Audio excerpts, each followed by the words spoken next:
नमस्कार, स्वागत है आपका देवभूमि लाइव में और मैं हूं आपके साथ निकिता अरोड़ा। ये बुलेटिन की शुरुआत बड़ी खबर के साथ करते हैं। बड़ी और अहम जानकारी आपकी टीवी स्क्रीन पर। बड़ी खबर जिससे हम आपको रूबरू करा रहे हैं, उत्तराखंड में भारी बर्फबारी और ओलावृष्टि की संभावना है। बड़ी जानकारी, भारी बर्फबारी और ओलावृष्टि की संभावना। 5 जनवरी तक मौसम विभाग ने अलर्ट जारी किया है। भारी बर्फबारी और ओलावृष्टि की संभावना जो है वो जताई गई है। मौसम विभाग के अनुसार अगले आने वाले कुछ दिनों में भारी बर्फबारी और बारिश हो सकती है। लोगों से अलर्ट रहने की अपील कर दी गई है।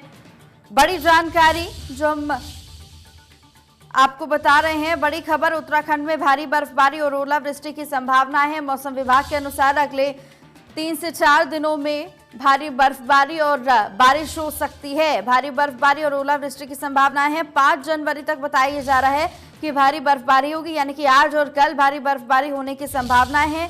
कई इलाकों में बारिश भी हो सकती है, ये भी कहा गया है मौसम विभाग के द्वारा। तो उत्तराखंड में भारी बर्फबारी और ओलावृष्टि की संभावना है। मौसम विभाग ने अलर्ट जारी कर दिया है और सभी से अपील की घर में रहिए, स्वस्थ रहिए और सतर्क रहिए, क्योंकि 5 जनवरी तक मौसम विभाग ने अलर्ट जारी कर दिया है। भारी बर्फबारी हो सकती है। जो लोग पहाड़ी क्षेत्रों में रहते हैं, कई परेशानियों का सामना उन लोगों को करना पड़ता है, तो इसलिए जो भी इंतजाम है वो पहले करके रखें, क्योंकि मौसम विभाग के अनुसार पिछले आने वाले 2 से 3 दिन तक भारी बर्फबारी हो सकती है, जिसमें कई परेशानियों का सामना पहाड़ी इलाकों में रहने वाले लोगों को करना पड़ सकता है। इसलिए सतर्क रहें और जो इंतजाम है वो पूरे करके रखें।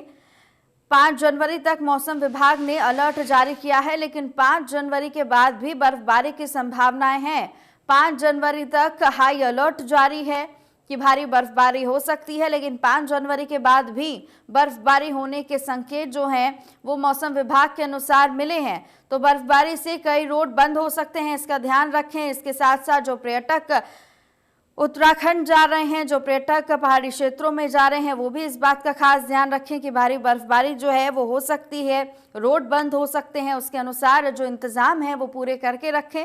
ऊंचाई वाले क्षेत्रों में बारिश और बर्फबारी की संभावना है और भारी बर्फबारी की संभावना है। ओलावृष्टि की संभावना भी है और इसलिए मैदानी क्षेत्रों में जो ठंड है वो लगातार बढ़ती हुई जा रही है। पिछले 4 दिन से लगातार पहाड़ी क्षेत्रों में बर्फबारी हो रही है और अब आने वाले 2 दिन यानी कि आज और कल भी, यानी कि पूरे 6 दिन तक बर्फबारी के संकेत हैं। तो इसलिए सतर्क रहिए और इसके साथ साथ जो पुख्ता इंतजाम है बर्फबारी के समय के वो पूरे करके रखें। तस्वीरें आप देख रहे हैं उत्तराखंड की, किस तरीके से बर्फबारी यहाँ हो रही है। 2-2, 3-3 फीट की बर्फबारी पहले ही हो चुकी है और इस बीच अब 2 दिन और बर्फबारी होगी और भारी बर्फबारी होगी, जिससे कई परेशानियों का सामना न सिर्फ स्थानीय लोगों को बल्कि पर्यटकों को भी करना पड़ सकता है। रोड ब्लॉक्स हो सकते हैं, भूस्खलन के खतरे बहुत होते हैं, तो इसलिए सावधान रहें, सतर्क रहें और पुख्ता इंतजाम अपने करके रखें। फिलहाल बड़ी जानकारी जिससे हम आपको रूबरू करा रहे हैं, बड़ी खबर, मौसम विभाग ने अलर्ट जारी कर दिया है। 5 जनवरी तक यानी कि 2 दिन और बर्फबारी हो सकती है और भारी बर्फबारी के अनुमान है। वो पर्यटक जो अनुमान लगा के जाते हैं कि आने वाले 2 से 3 दिनों में बर्फबारी होगी और उस समय जाएंगे, उन लोगों के लिए अच्छी खबर यहाँ पर जरूर है कि भारी बर्फबारी होगी तो पर्यटकों का जो आवागमन है वो ज्यादा होगा।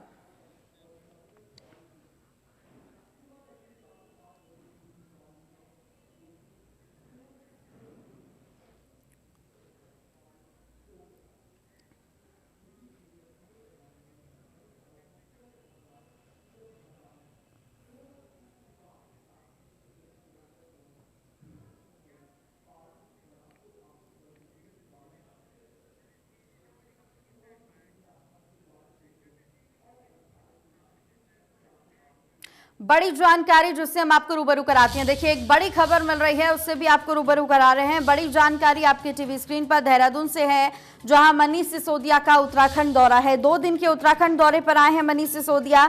मनीष सिसोदिया ने मदन कौशिक से किया अनुरोध। IRDT बड़ी जानकारी जिससे हम आपको रूबरू करा रहे हैं। देखिए, बड़ी जानकारी देहरादून से है, जहां मनीष सिसोदिया का 2 दिन का उत्तराखंड दौरा है। मनीष सिसोदिया ने मदन कौशिक से अनुरोध किया है। बड़ी जानकारी, IRDT एडिटोरियम में विकास मॉडल पर खुलकर करे चर्चा। देखिए, बड़ी जानकारी मिल रही है। सुबह 11 बजे एडिटोरियम पहुंचेंगे मनीष सिसोदिया। बड़ी जानकारी, ये मदन कौशिक जिनसे ये अनुरोध किया गया है कि 11 बजे एडिटोरियम में बहस की चुनौती दी गई है। मदन कौशिक को खुली बहस के लिए वो इंतजार करेंगे, ये भी उनका कहना है। सुबह 11 बजे पहुंचेंगे वो IRDT एडिटोरियम, जहां पर विकास मॉडल पर खुली बहस की चुनौती दी गई है। मदन कौशिक से यह अनुरोध किया गया है कि आइए और जो विकास के मॉडल हैं, केजरीवाल मॉडल बनाम त्रिवेंद्र रावत मॉडल, उस पर खुलकर चर्चा करें। 11 बजे एडिटोरियम में वो इंतजार करेंगे। IRDT एडिटोरियम सुबह 11 बजे पहुंचेंगे मनीष सिसोदिया, जहां पर विकास मॉडल पर खुलकर चर्चा करने के लिए उन्होंने आमंत्रित किया है मदन कौशिक को।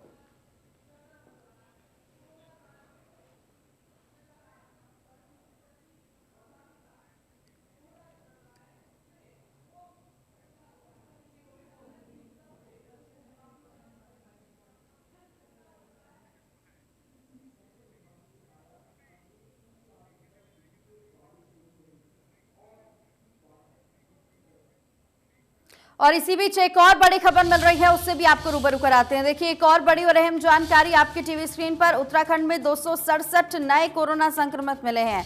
उत्तराखंड में लगातार कोरोना संक्रमितों की संख्या बढ़ रही है। 24 घंटे में 5 कोरोना संक्रमित मरीजों की मौत हो चुकी है। कुल संक्रमितों की संख्या 91,811 पर पहुंच चुकी है। प्रदेश में अब तक 84,705 मरीज ठीक हुए हैं। बड़ी खबर, देहरादून जिलों में 130 नए कोरोना केस पाए गए हैं। देहरादून में 123 नए कोरोना पॉजिटिव्स पाए गए हैं और लगातार जो संख्या है कोरोना संक्रमितों की वो बढ़ती जा रही है। अब उत्तराखंड में 267 लोग नए कोरोना पॉजिटिव मिले, तो 24 घंटे में 5 कोरोना संक्रमितों की मौत भी हो गई है।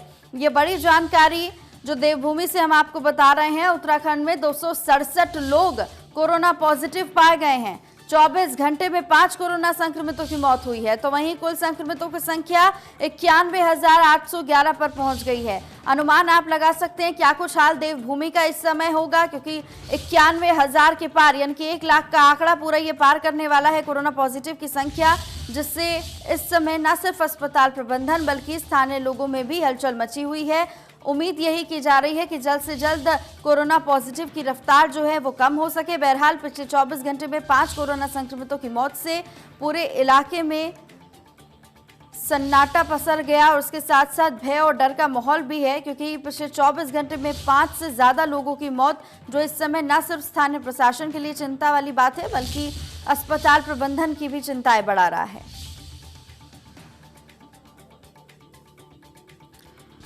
267 कोरोना संक्रमितों की संख्या, 24 घंटे में 5 कोरोना मरीजों की मौत। तो वहीं कुल संक्रमितों की संख्या 91,811, 1 लाख का आंकड़ा ये संख्या पार करने वाली है। और चिंतनीय विषय इस समय अस्पताल प्रबंधन के साथ साथ स्थानीय लोगों के लिए भी। सीएम त्रिवेंद्र ने ट्वीट कर कहा कि हमारे वैज्ञानिकों द्वारा अर्जित की गई ये उपलब्धि माननीय प्रधानमंत्री के आत्मनिर्भर भारत के सपने को धरातल पर उतारने में एक मील का पत्थर साबित होगी। कोरोना के खिलाफ लड़ाई में इस निर्णायक मोड़ पर मैं सभी कोरोना वॉरियर्स का हार्दिक आभार व्यक्त करता हूं। ये कहना है त्रिवेंद्र सिंह रावत मुख्यमंत्री का। ये बड़ी जानकारी जिससे हम आपको रूबरू करा रहे हैं। मुख्यमंत्री त्रिवेंद्र सिंह रावत जिन्होंने ये बयान दिया है, उनका कहना है कि भारत में एक साथ 2 कोरोना वैक्सीन लॉन्च हुई है, जिसने आत्मनिर्भर बनने के सपने को धरातल पर उतारा है। और मैं बधाई देता हूं न सिर्फ वैज्ञानिकों को बल्कि देशवासियों को भी, क्योंकि जहां सभी देशों ने एक वैक्सीन लॉन्च की, लेकिन भारत ने 2 वैक्सीन लॉन्च की हैं। बड़ी खबर जिससे हम आपको रूबरू करा रहे हैं। देखिए, मुख्यमंत्री का ये ट्वीट आप देख रहे हैं। कोरोना वैक्सीन को लेकर मुख्यमंत्री ने ये ट्वीट किया है और उनका सीधे तौर पर यह कहना कि कोविशील्ड और कोवैक्सीन जिसको मंजूरी मिली है, ये आत्मनिर्भर भारत के सपने को धरातल पर उतारने जैसा है। दिल्ली के उप मुख्यमंत्री मनीष सिसोदिया की ओर से कैबिनेट मंत्री मदन कौशिक को दी गई है खुली बहस की चुनौती, और इस मामले में मदन कौशिक ने उनको जवाब दिया है। उनका कहना है कि मनीष सिसोदिया पलायनवादी सोच से प्रेरित हैं। राज्य में भी टूरिस्ट पॉलिटिक्स आम आदमी पार्टी शुरू कर रही है। तो वहीं चुनाव से पहले आम आदमी पार्टी कभी पंजाब, कभी यूपी, गुजरात और अलग अलग राज्यों में चुनाव लड़ती है, जबकि राजनीति में जनता के सुख दुख में भागीदारी जरूर होती है। दिल्ली में आप पार्टी की ओर से धरातल पर कोई कार्य नहीं किया गया। कोरोना काल में दिल्ली की स्थिति देश के गंभीर राज्यों में से एक रही है। तो वहीं दिल्ली में पर्यावरण की स्थिति काफी खराब है। दिल्ली में सरकारी स्कूलों में छात्रों की संख्या घट रही है। तो वहीं दिल्ली वासियों को 24 घंटे में मात्र 3 से 4 घंटे ही बिजली और पानी की सुविधा मिल रही है। अब ऐसे में त्रिवेंद्र मॉडल पर सवाल खड़े करना ही सही नहीं है। राज्य सरकार की ओर से स्वास्थ्य सेवाओं को बेहतर किया गया है। रोजगार, शिक्षा, ऊर्जा, पेयजल के क्षेत्र में ऐतिहासिक कार्य किए गए हैं।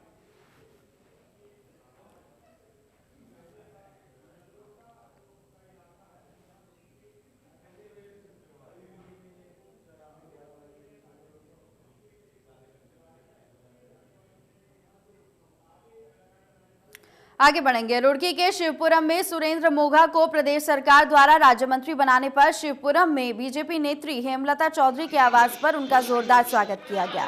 इस दौरान उन्होंने कहा कि बीजेपी सरकार में कार्यकर्ताओं को उचित सम्मान दिया जाता है और यही कारण है कि बीजेपी विश्व की सबसे बड़ी पार्टी बनकर उभरी है।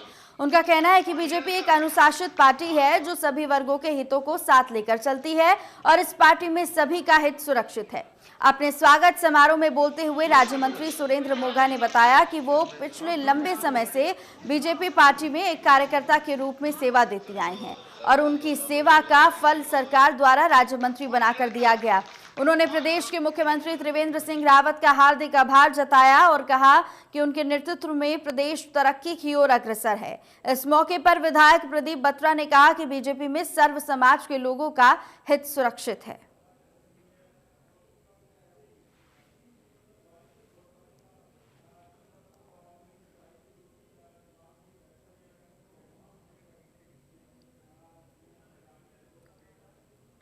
प्रयागराज में हुई अखिल भारतीय अखाड़ा परिषद की बैठक में किन्नर अखाड़ा एवं परी अखाड़े पर प्रतिबंध लगाए जाने के फैसले के बाद अखाड़ा परिषद दो फाड़ होती हुई नजर आ रही है। अखाड़ा परिषद के महामंत्री हरिगिरी महाराज ने अखाड़ा परिषद के अध्यक्ष श्री महंत नरेंद्र गिरी महाराज के खिलाफ मोर्चा खोलते हुए कहा कि किन्नर अखाड़ा उनके साथ था और रहेगा। उन्होंने 2019 के प्रयागराज कुंभ में किन्नर अखाड़ा को जूना अखाड़े के साधु संतों की राय के बाद जूना अखाड़े में शामिल किया था और आपको बताएं कि अखाड़ा परिषद के अध्यक्ष श्री महंत नरेंद्र गिरी महाराज की अध्यक्षता में 1 जनवरी को प्रयागराज में हुई परिषद की बैठक में किन्नर अखाड़ा और परी अखाड़े पर कुंभ स्नान में प्रतिबंध लगा दिया गया था, जिसके बाद से ही अखाड़ा परिषद के अंदर ही रार शुरू हो गई थी।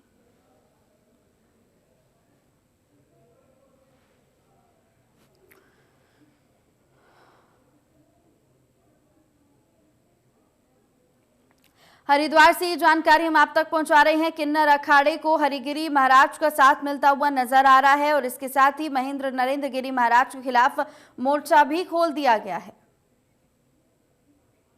दिल्ली धरने पर बैठे किसानों को समर्थन देने जा रहे भारतीय किसान यूनियन के सैकड़ों कार्यकर्ताओं को पुलिस बल और प्रशासन के द्वारा गणेशपुर पुल पर रोका गया। दरअसल भारतीय किसान यूनियन के चौधरी पदम सिंह रोड गुट के नेतृत्व में किसान सैकड़ों की संख्या में दिल्ली कूच कर रहे थे, जिसमें प्रशासनिक और पुलिस बल के द्वारा गणेशपुर पुल पर किसानों को बैरिकेडिंग लगाकर रोक दिया गया, लेकिन किसान दिल्ली जाने की जिद पर अड़े रहे। किसानों का कहना है कि भारतीय किसान यूनियन के कार्यकर्ता दिल्ली हर हालत में जाएंगे और इस कानून का कड़ा विरोध दिल्ली जाकर ही करेंगे। किसान यूनियन के नेता चौधरी पदम सिंह रोड ने ये कहा है कि कृषि बिल का विरोध हर स्तर पर किया जाएगा और किसी भी सूरत में इस काले कानून को बर्दाश्त नहीं किया जाएगा। इस दौरान किसानों और पुलिस के बीच हल्का धक्का मुक्की भी हुई है। प्रदर्शन जारी है, इनका आंदोलन जारी है दिल्ली कूच करने के लिए।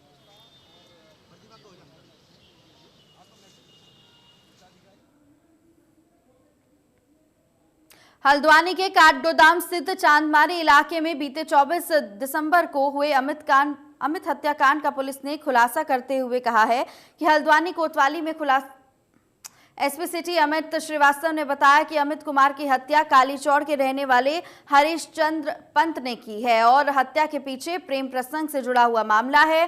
पुलिस ने आरोपी के पास से हत्या में प्रयोग में लाया गया 315 बोर का तमंचा और खोखा कारतूस भी बरामद किया है। पुलिस ने यह भी बताया कि आरोपी को सीसीटीवी और मोबाइल सर्विलांस के जरिए पकड़ा गया। पूछताछ में आरोपी ने अपना जुर्म कबूल किया है। इसके साथ ही पुलिस के मुताबिक आरोपी ने अपनी पत्नी के मोबाइल मोबाइल में अमित के व्हाट्सएप के मैसेज पढ़े, जिसके बाद उसने अमित की हत्या का प्लान बनाया। हल्द्वानी से जानकारी जो हम आप तक पहुंचा रहे हैं, हत्याकांड का खुलासा किया है पुलिस ने। और आपको बताएं कि पूरा मामला प्रेम प्रसंग का बताया जा रहा है। पति ने प्रेमी को उतारा है मौत के घाट।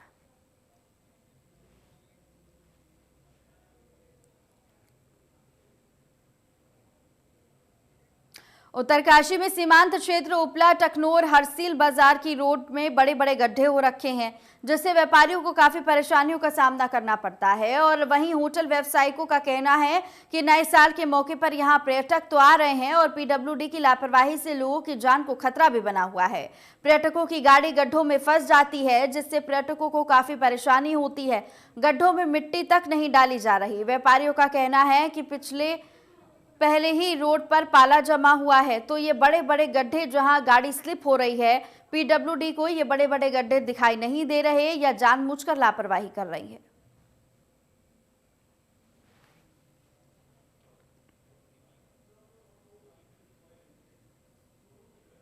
अगली खबर काशीपुर से है। काशीपुर में रिहायशी इलाकों में वन्य जीवों को आना जाना आम सा हो गया है। गुलदार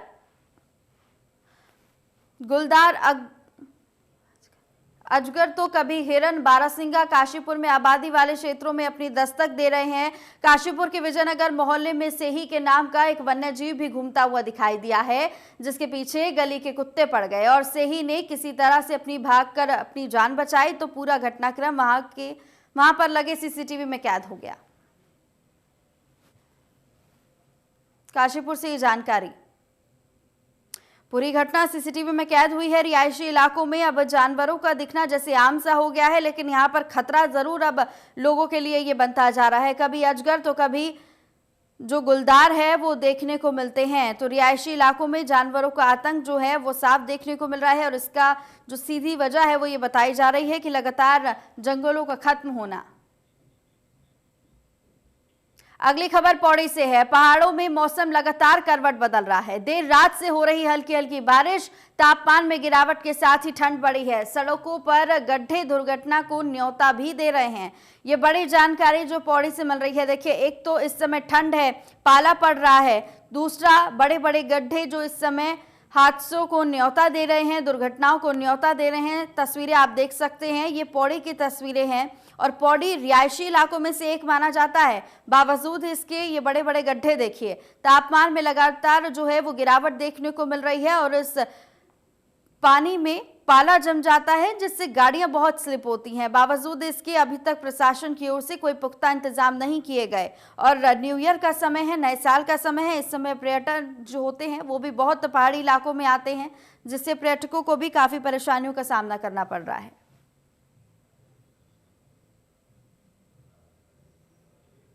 किसानों पर भगवान मेहरबान है। मैदानी क्षेत्रों में बारिश से किसानों के चेहरे पर खुशी देखने को मिल रही है। बारिश किसानों की फसलों के लिए वरदान अब साबित हो रही है। आपको बताएं कि गेहूं, गन्ना, आलू और मटर की फसल के लिए बारिश लाभकारी है, तो वहीं पहाड़ी क्षेत्रों में बर्फबारी से ठंड का प्रकोप भी अब बढ़ता जा रहा है।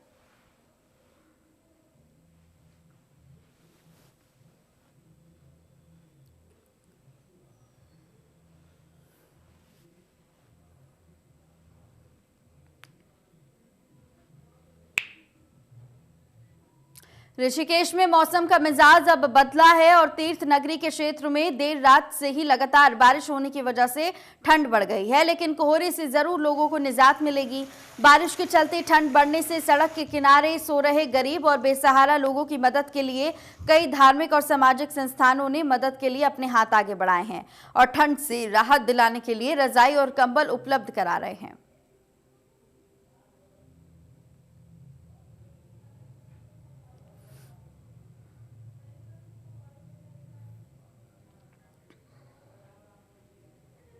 ऋषिकेश में राजकीय स्नातकोत्तर महाविद्यालय में श्रीदेव सुमन उत्तराखंड विश्वविद्यालय के खिलाफ छात्र छात्राओं ने धरना प्रदर्शन किया और उच्च शिक्षा मंत्री धन सिंह रावत और स्थानीय प्रतिनिधि पर छात्र छात्राओं को गुमराह करने का आरोप लगाया गया। दरअसल छात्रों ने कुल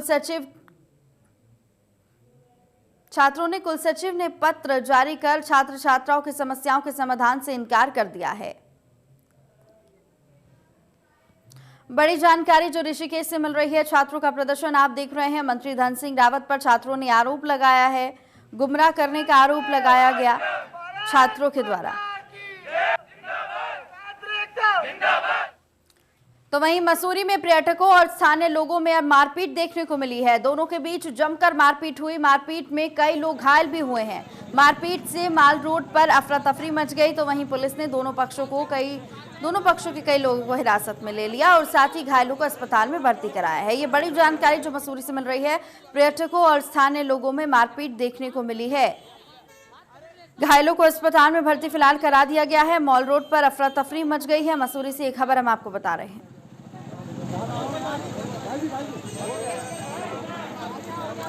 पर्यटकों और स्थानीय लोगों में मारपीट देखने को मिली है। दोनों के बीच जमकर मारपीट हुई है और मारपीट से माल रोड पर अफरा तफरी मची है। फिलहाल मौके पर आकर पुलिस ने दोनों पक्षों को समझाया और समझाइश के बाद अस्पताल में घायलों को भर्ती कराया गया है। फिलहाल ये बड़ी जानकारी जो हम आपको बता रहे हैं। मसूरी से तस्वीरें आप देख रहे हैं। पर्यटक और स्थानीय लोगों में किसी बात को लेकर मारपीट हो गई थी और मारपीट जो है वो अस्पताल तक पहुंच गई, क्योंकि अस्पताल में घायलों को भर्ती करा दिया गया है। बताया जा रहा है कई लोग जो इस मारपीट में घायल भी हुए हैं। पुलिस ने दोनों पक्षों को समझाया और घायलों को अस्पताल में भर्ती कराया। फिलहाल मसूरी से खबर और ये तस्वीरें देखिए।